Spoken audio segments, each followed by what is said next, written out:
एक, और वो भी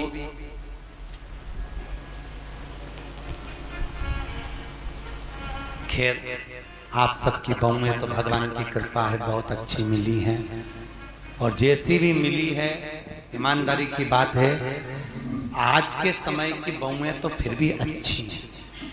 दिक्कत तो जो ये नई पीढ़ी आ रही है ना, जो बहुएं के मेरा छोरा उसके चक्कर में घर में झगड़ा करे, पति का प्राण खाए। और आने वाले समय में दिक्कत ये है कि तेरा क्या होगा रे कालिया। ये जो नई पीढ़ी, नई जनरेशन जो हो रही है, अब इनको क्या होना। अभी तक तुम लोग तो निभा रही हो और तुम्हारी बहुएं भी तुम्हें निभा रही हैं, कोई दिक्कत नहीं। पर इसलिए कभी कभी बहुओं से कह दिया करो हमारी तो निभ गई रे बेटा, अब तेरा क्या होगा। दिक्कत हमारी तो गई। इतने दिन निकल गए, बचे कुछ 7 दिन थे, भागवत में निकल गए। आज कौन सा दिन है? तीसरा। कितना बचा? 4। यूं निकल जाए। कल चौथा हो जाएगा, परसों 5वां, 6ठा।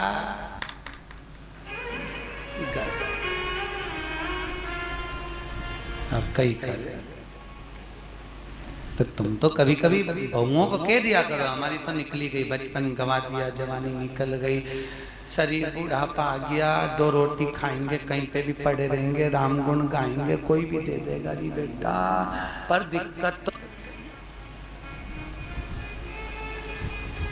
आजकल के बच्चे इतने प्रश्न करते हैं, और प्रश्न माँ से नहीं करते जितने दादी से करते हैं। सबसे ज्यादा प्राण खाए औलाद दादी। एक बच्चा दादी के पास आके बोला दादी दादी, दादी बोली हाँ। एक बार तू टे बोल ना, टे। दादी बोली ये टे क्या होता है रे? नहीं दादी तू बोल मुंह से टे, ऐसा बोल दे बस। दादी बोली नहीं बोलूं, पहले बता क्यों बुलवा रहा है। दादी तू बोल तो सही टे। नहीं बोलूं, पहले बता क्यों बुलवा रहा है। दादी ने 5 रुपए दिए, ले टॉफी खा लेना, अब बता मुझसे टे क्यों बुलवा रहा है। दादी कल मम्मी पापा पलंग पे बैठ के बात कर रहे थे, जब अम्मा टे बोल जाएगी तो सारी जायदाद अपनी हो जाएगी, सारी जायदाद।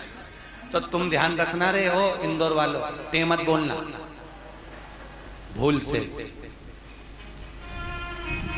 बच्चे इतना प्रश्न करें। एक छोटा बच्चा अपनी दादी की गोद में आकर बैठ गया, बोला दादी दादी। दादी बोली हाँ। आज वो पड़ोसी है ना लल्लू, हाँ, उसके यहाँ पे बूंदी का रायता बना, बूंदी बनी, सेव बना, पूड़ी बनी, सब्जी बनी चना की। दादी बोली वो तो बने गई, क्योंकि उसकी दादी मर गई तो 12वें का भोजन बना है। इतने में बच्चा बोला दादी अपने यहाँ कब बनेगा। दादी ने एक धर के दिया। अच्छा बच्चे भी बहुत प्राण खाए तो दादियों के खाए, क्योंकि दादियों को ज्यादा शौक था। बेचारी बहू छोरा छोरी नहीं देवे तो दादी के एक तो कल्लोरी मैं पाल लूंगी, मैं बैठी हूँ, मैं हूं ना संभाल लूंगी, मैं हूं ना संभाल लूंगी, मैं हूं ना संभाल लूंगी। अच्छा इनको ना जाने क्या शौक भगवान। दिन भर अब छोरा बहू का छोरा छोरी हो गया ना, अभी भी आशा लगा के बैठी है बस बहू क्या छोरा हुआ, मेरे पोते का ब्याह हो जाए, पोता बहू आ जाए, बस मैं सोना की सीढ़ी चढ़ जाऊं। बताओ सुखदेव आश्रम की 4 सीढ़ी चढ़ते नहीं बन रही, सोना की सीढ़ी चढ़ने चली गई। यहाँ पे तो हापड़ी भरा रही है सोना की चढ़।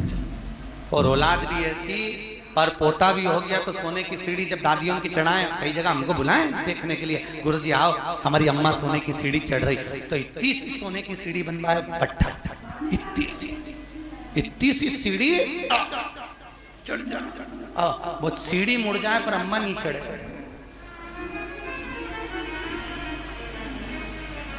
कब चढ़ती थी सोना की सीढ़ी?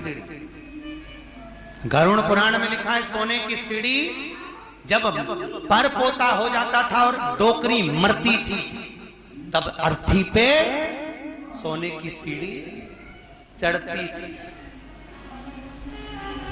और आजकल कब चढ़ती है? जीते जी तू तो जा, अभी जा। ब्राह्मण कभी नहीं करता, इसलिए आज भी सोने की में ब्राह्मण भोज नहीं होता। कभी देखा आप लोगों ने? सोने की सीढ़ी में कभी ब्राह्मण भोज नहीं होता, क्योंकि सोने की सीढ़ी का भोजन कभी ब्राह्मण नहीं करता। क्योंकि सोने की सीढ़ी जिस दिन This is a story of two teachers in love. Sanjay wanted to give Meera a special proposal, so he turned to Facebook. But with Sanjay's secret planning, Meera was suspicious. Facebook helped Sanjay make real life even better than Bollywood. Discover everything you love on Facebook.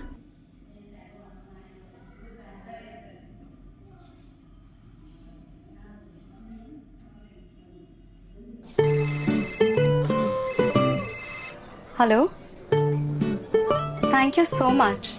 आपको मेरा birthday याद था? Wife का birthday भूल गया, अब मैं क्या करूं? Birthday cake for the lady from the man himself. Happy birthday to you, happy birthday to you. यकीन नहीं होता ना जब जरूरत की चीजें इतनी आसानी से इंस्टेंटली मिल जाए, जैसे hdfclife.com पे लाइफ इंश्योरेंस कोड इंस्टेंटली, वो भी free of cost. hdfclife.com, no झंझट, लाइफ इंश्योरेंस फटाफट। मरता है उस कहां प्रणाम करते हैं? मंदिर के पीछे। जितना आगे प्रणाम नहीं करेंगे उससे ज्यादा पीछे करेंगे। कौन से शास्त्र में लिखा है कि मंदिर के पीछे प्रणाम करो? कौन से पुराण में लिखा है कि मंदिर के पीछे प्रणाम करो? कहीं लिखा दिखा? अरे बोलो तो सही, किसी शास्त्र में पढ़ा? ईमानदारी से बोलना। भगवान कृष्ण के पीछे दौड़कर चल रहा था कौन? काल्यावन। कथा भी आ गया। जरासंध के साथ जब युद्ध हुआ था और ब्राह्मणों की सेना लेकर आया था काल्यावन, और भगवान युद्ध का मैदान छोड़कर भागे। नाम क्या पड़ गया था? रण छोड़ रहा है। तो ईमानदारी से बोलो, ब्राह्मणों की सेना देखकर भगवान भागे, भागकर आगे जाके पीछे जो काल्यावन आ रहा था, क्या उसको मार नहीं सकते थे? अरे बोलो जम के, मार सकते थे ना?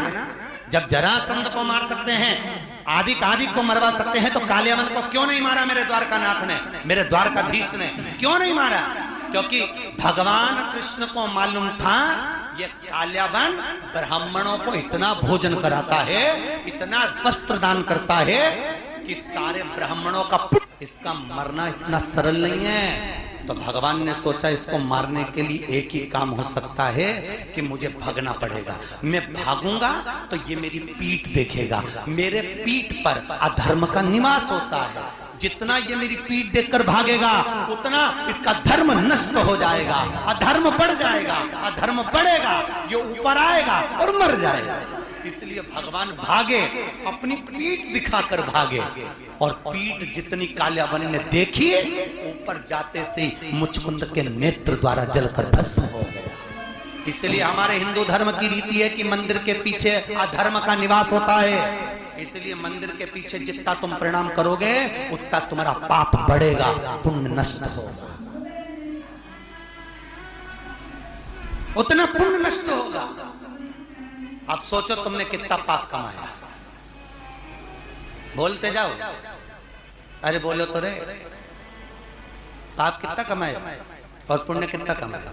सामने लोग कम प्रणाम करते हैं। बस बेचारी ये परिक्रमा कर रही थी, थक गई, दीवार से टिक के खड़ी हो गई, तो दूसरी ने देखा पीछे प्रणाम करो तो कुछ मिलता होगा, दूसरी ने चालू करी, उसको देखे तीसरी ने चालू करी, तीसरे को देखे चौथी ने चालू करी, पूरा भारत की भूमि सब कंजी हो गई उसी के चक्कर।